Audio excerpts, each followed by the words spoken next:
So a lot of the experience that I'm going to talk to you about is the times I fell flat on my face, the times I made huge mistakes, and the times that it cost me money. And especially for the people that have not made that mistake yet, hopefully you can learn from my mistake and do that. So again, I definitely don't want to pretend that I'm anywhere near the level of some of the other fire captains we have here. I'm very humbled and grateful to have this and very thankful. So today we're going to talk about deals, right? Who doesn't want to talk about deals, right? So today we're going to talk about when is a deal not a deal? When is a deal not a deal? Right. So everybody has a little bit of different definition of the deal, right? So if I ask everybody, what is a deal to you? Like, what is your definition of a deal? We're probably going to have, let's say 60 people in the room. We're going to have 60 different answers, right? Today, I'm just going to talk about what is my criteria for a deal. I've been fortunate enough in the last year and a half. I've had over 20 to 30 newbies approach me and say, hey, Darren, take me on a tour. I want to learn what you do. And I open up, hey, here's one of my flips. Here's my spreadsheet. Here's how I find the deals. I'll give you everything. I'll give you everything. And I always get a lot of this very similar questions. So I hope to answer a lot of those questions here tonight about what do I look for when I'm looking for a deal? And equally as important, what am I not looking for? Right. I had somebody approach me 3 months ago and he was hustling. He was going door to door, park to park, knocking on doors, trying to find out his deal. Right. And one of the things that we're going to talk about here today was at the end, he said, hey, Darren, I found a great mobile home. I got it for a really low price. Can you help me with this one? And I said, great. And I said, well, what's the ARV? ARV is the after repair value. He said, oh, it's worth 60,000. I said, okay, 60,000. And how much are you getting it for? Oh, I'm going to get it for 20. Well, that's tough. I said, well, what's the ARVs in that entire park? I said, oh, this is about there, 50 to 60,000. And I said, man, you got to chase some better fish. You got to chase some bigger fish out there. You're spending all of your time chasing these minnows. I said, let's pretend that you have this really generous mobile home owner. And they says, you know what? I like you so much. I'm going to give you my mobile home for free. Is that even a deal still? A free mobile home. Who doesn't want a free mobile home? Right. And so we ran through the numbers and he found out, Darren, this is still not a deal, even at free. So I said, so you're trying to convince these people that they're going to have to pay you and you're going to only sell for 60,000. I said, you're really kind of spinning your wheels here. So a lot of what I'm going to talk to you about is hopefully going to save you guys some time in chasing deals that are not really deals to start with.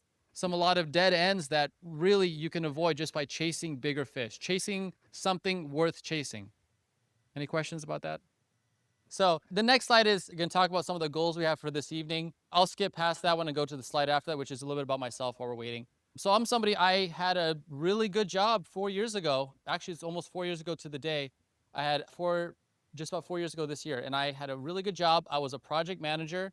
I got to work for my PJs. I had benefits. I had a fantastic team culture. I was making like $95,000 a year, which for me as a single guy, that's good money. I know I don't have anybody to spend it on. I can just buy my own stuff, but I desperately wanted to do this real estate thing, right? So I first started in multifamily. I said, okay, 1 purchase, 4 doors. I love that ratio. I started in that arena and that didn't really pan out. So eventually at that time, Andy, I think this was in 2018, Andy would approach me with a paper and says, hey, why don't you get into mobile homes? I said, and at the time I was watching a show called Trailer Park Boys. I don't know if you guys know that show, which is a fantastic show. And it's horrible if you're trying to get into mobile homes. It's a horrible PR. And so I said, I'm just in my mind, I'm thinking, why would I want to get into trailer parks? That sounds horrible, right? I'm like, mark my words, I will never get into mobile homes, right? So I ended up eating those words. But I desperately want to get into real estate somewhere so badly that a few years later, we were in the middle of COVID. Do you guys remember what happened in COVID? What happened to the housing prices? The skyrocket, right? So for 6 years, I was saving up penny by penny from my W-2 job, trying to buy one multifamily property. And so now I felt like that was so out of reach, right? Also I had a different mindset back then, but I felt like it was so out of reach. I said, man, I can never make the 20% now. And so I said, I got to find something else. This is not working. And so I said, you know what, Andy, give me that paper. Let me take a look at that one again. So I took the class in February of 2022. So right around this time. And by June of that year, I quit my job. So went from $95,000 a year to zero. And so my income went all the way down and my anxiety went all the way up. I was like, oh my gosh, I don't know what I'm going to do. And so I just started grinding. Every day I would spend 2-3 hours just driving every single park in my area, going up and down every lane, looking at every house slowly, taking pictures, writing down addresses, writing down real estate information, talking to park managers. I didn't know what I was doing. But what I did know is I wanted to do this real estate thing so badly. And so I'm very fortunate that, 4 years later, I'm 39 deals in. That's current and sold. So I have about 5 on my books right now and about 34 sold. So I'm very fortunate to have done, just done any deal. But I mean, to have done 39, I'm just very grateful for that. I would say now I'm more of a reform flipper. I really like the money making side of flipping. It's so nice. What I don't like is the paying taxes side of mobile home flipping. Apparently the government likes it when you make a lot of money too. I was like, wow, look at them. They're so supportive. Now I realize why. So anyway, so that's a little bit about me. But tonight we're going to have a few goals. Okay. So tonight, by the end of our session tonight, I want you guys to know 5 things. I want you to know my 5 criteria for flipping a mobile home. Okay. My 5 criteria for flipping a mobile home. These are the 5 criteria that I look at for every single deal. And if you follow these criteria, especially for the people who hasn't done anything like this, it's hard to mess up. It's hard to mess up. So if you guys follow my criteria, it'll be really hard to mess up. And then the next thing I want to talk about is deal killers. What would kill a deal? A deal that's perfectly fine. What would still make you walk away? And what are especially things that you don't find on your spreadsheets that would make you question if this is the place to be? Any questions about the goals for tonight? Okay. So I actually wanted, this one we're going to do a little bit of interaction. So I want you guys to, in a few minutes, I'm going to ask you guys to collaborate with the people around you, but this is not going to be me saying this is a deal, this is not a deal, this is a deal, this is not a deal. I want you guys to tell me, I'm going to give you guys some real life scenarios, and I want you guys to tell me if this is a deal that you would do. Okay, so I want you guys to take 5 minutes, and we're going to walk through this together. So you can find some people around you. If you're a new person here, this is a fantastic way to meet new people. You meet new people. And so we're gonna run through 2 cases, okay? So here's case number 1. This is a real deal that Miguel and I had found from the middle of last year. I don't know if Miguel remembers it. So this is something, I want you guys to tell me if this is a deal. Miguel, I don't know if you remember. Do you remember this deal? Philadelphia, that's right. So this is a 3-2, so 3 bedroom, 2 bath. It's a mobile home in a park. It's a senior park, 55 plus. It is in Ontario, California, and it's 1,250 square feet. Hang on. I want you guys, Ricardo. Okay, we're not gonna shout the answer. We're gonna want to talk within yourself. You're buying it for $5,000. $5,000. That's a good deal. And the ARV is $125,000 to $145,000. Okay. And the days on market, DOM is days on market. That means the time it takes for you to list it, for you to sell it, is 4 to 5 months. And I actually count from list to pending, just because from pending to sold, I mean, who knows? But I just go from list to pending. But 4 to 5 months. Is that how it is, Caitlin? Is it more list to pending for deals? Okay. And the space rent is $1,700. Ontario. And then I'm not going to tell you what the renovation numbers are, because this is a real life scenario. This is for you guys to figure out, right? So the roof in the back half of the house, this is a tale of 2 cities. The back half of the house looks like Waterworld. Okay.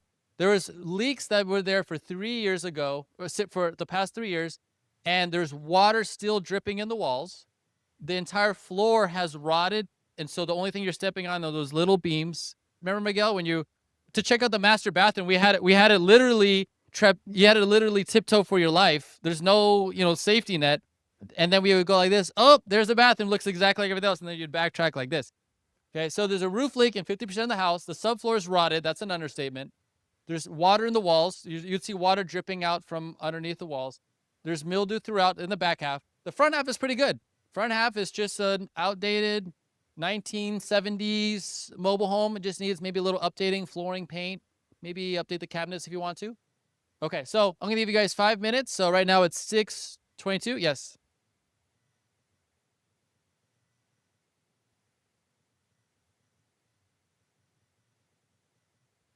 Good question. So yes, they are okay with you fixing up, and they are charging you space rent throughout the time. So there's no breaks, no anything. You're paying space rent from the jump. Okay, all the discussion you guys are having, me and Miguel were having this too. We were trying to figure out what the heck do we do with this? A, is this a deal? And B, if it's a deal, what are we actually getting out of this? Okay, so I'm going to ask 2 questions. I'm going to want, not yet, but I'm going to ask the people if they think it's a deal to raise their hands. And then afterwards, I ask the people who don't think it's a deal to raise their hands, and then I want to get some opinions going. Okay, so first off, if your little group thinks that this is a deal that you would do today, I want you to raise your hand. Yes. Okay, so 1, 2, 3, 4, 4 groups. Okay. If you would not do this deal, can I get you to raise your hand? Okay, so it's like 75% of the room would say no. You guys don't like that? 5,000 purchase price, 125 sell? What's wrong with that? Okay, so I want to hear the reasons why. And again, I want you guys not just to listen to me here, but listen to each other, because the reasons that they're saying this is a deal or is not a deal is going to be very indicative of how they feel and how they approach deals. So this is actually a really good little testing. So I heard Ellen and Ricardo, you guys are veterans in the mobile home battlefield.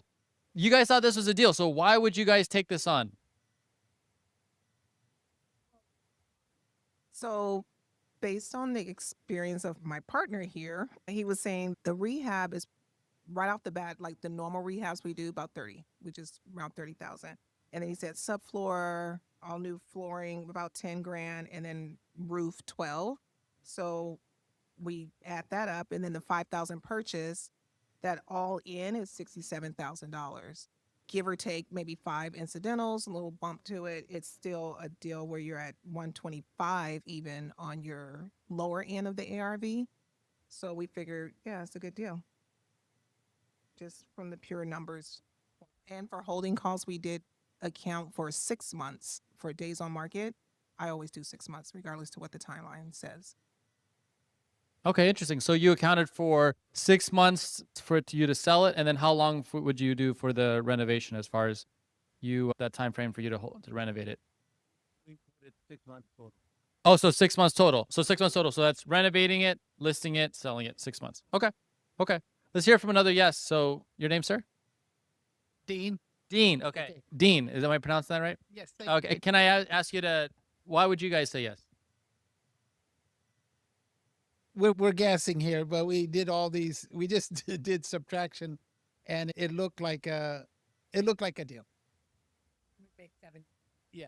Okay. So you're thinking about making about 75 grand. Okay. Okay. Just based on the renovation and the numbers. Okay. All right. We saw one more yes group back here. So Mr. Wynn, who is your group? All right. Did you want to talk, or do you want to? There you go. I would make it a deal, because you're only coming up with the $5,000, and just to get the opportunity to get into that particular trailer park is worth a little bit too. And as you say, you don't know how much it's going to cost to renovate, but starting with just 5,000, you can't be a total loser, in my opinion. Got it. Awesome. Yeah. So I hear a few different. I don't know if you guys hear the opinions. One is that there's a low barrier of entry. Those are here from Mr. Wynn. One is that the experienced people up here, the veterans, they have the experience, they have the crews, they have the resources. They feel that they can tackle this one, and so for them it would be a yes. Okay. Okay. Now I want to hear from some of the no's. So can you raise your hand again if you were no? Okay. Good. Let's go. So why is it a no? We said no because it's a senior park and not family. We weren't sure of the cost of fixing the subfloor, and it's not loanable at a 1971. And the space rent.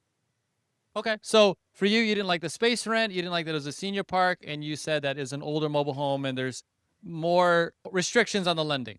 Okay. Anybody else? Evan, what did your group say? I said I wouldn't do it, even though I could see someone could make money, and my buddy here would go ahead and do it. I ran the numbers, and it was more like be all in for like possibly 80,000, because I'm thinking borrowing the money and all that. But senior park and high space rent together is where we're at, is an automatic no. Now maybe had even starting out take a little more risk, but also if it's 2022, more likely to do this. 2026, no. That's just, again, going back into the market conditions for me. Okay, so we're hearing a lot of, if you guys absorb that. So he says, also, where are we at in the market? He looked at the combo of it's a senior park plus high space rent, and he was looking at maybe some of the numbers too. So Evan is saying he's slowing down his career. So it's not just the property and the deal, but it's how does this fit into where my goals are right now and going forward. So again, sometimes a deal is not just a deal. A deal is also, is this something that I can take on easily? Is this something that I can do profitably? Is this worth my time at this point in my life? So again, there's some things. Chris. I'm in the middle, just like you said. I guess it depends how much you want to make I think that's gonna define if it's a deal or no deal. You okay with 30 or you okay with 20? That's gonna pave the road if you wanna go, because there's a lot of knowns there. To say that you're gonna make 75 is questionable. So it's how much you want to make. Right. So there's the question of the unknowns and how much are you really going to make? That's right here. Go ahead, Mary. Based on the facts that the days on market is 4 to 5, even though it's a senior park, we figured out it would take us about $75,000 to rehab it and everything else. And we figured it would take 8 months to sell it. But based on all that, we would only make about 50, and we didn't think that was enough profit. Okay. So the risk reward ratio wasn't big enough for you. Right. And so Caitlin is a licensed agent. Do you want to talk about disclosures? Well, not only that, it's just water is like that one thing that you can't control. So that would probably be the one thing that I wouldn't want to disclose trying to sell it. Okay. Yes. Ray, 1 second. Is there a way we can get a second mic just so we can? We're getting sued for mold, so we're kind of toxic to that entire idea of dealing with it. Toxic. Okay. So I don't know if you guys hear, there's a lot of different opinions about the same deal. And a lot of it doesn't even have to do with the deal itself. It has to do with the person who's operating it, right? Where are you at in your life? Like I heard from Evan. Evan is not at that point in his life. And again, in the market is also not at that point for Evan, where he goes, this is a risk I'm willing to take in 2022, but not in 2026, right? 2026 is a whole different selling market than 2022. So this is something that says, hey, you know what? If we go over a little bit, I know I'll find a buyer. I'm not that worried that I'm going to hold on to this alligator for very long. I can find somebody eventually. This is not a big deal, right? So what are some other stuff that you guys heard about other people's selling criteria that you guys heard just from here? So we talked about, let's start with Elle and Ricardo. They have the tools, the resources. They're at that point in their career where they're like, this is exactly what we do. We can take this on. The profit is good enough for what we do. We can slot this into our lives. Then we heard from other people that said they wouldn't do it because of the age of the home, the days on market, the fact it's a senior park. We had someone say that they wouldn't do it because of the time of the market that they're in and also the time of the life that they're in, right? So I want you guys to start thinking about not just the deals, but what are you willing to do, right? Let's just say you live right around this club. How far are you willing to go for the right deal? Right? If a deal paid you $30,000 profit, how far would you be willing to go and check up on that property? Would you be willing to drive an hour? So I heard Evan say an hour. Anyone would do 2 hours for $30,000? $30,000. I got one in the back. I got two in the back. Right. So Evan made another point. How often am I visiting this property? Is this something I have to visit every week? Are these new contractors that I have to check out on them more often? Or is this my tried and true crew that I go, they got it. I'll check once a week. I'll check once every 2 weeks. Send me pictures.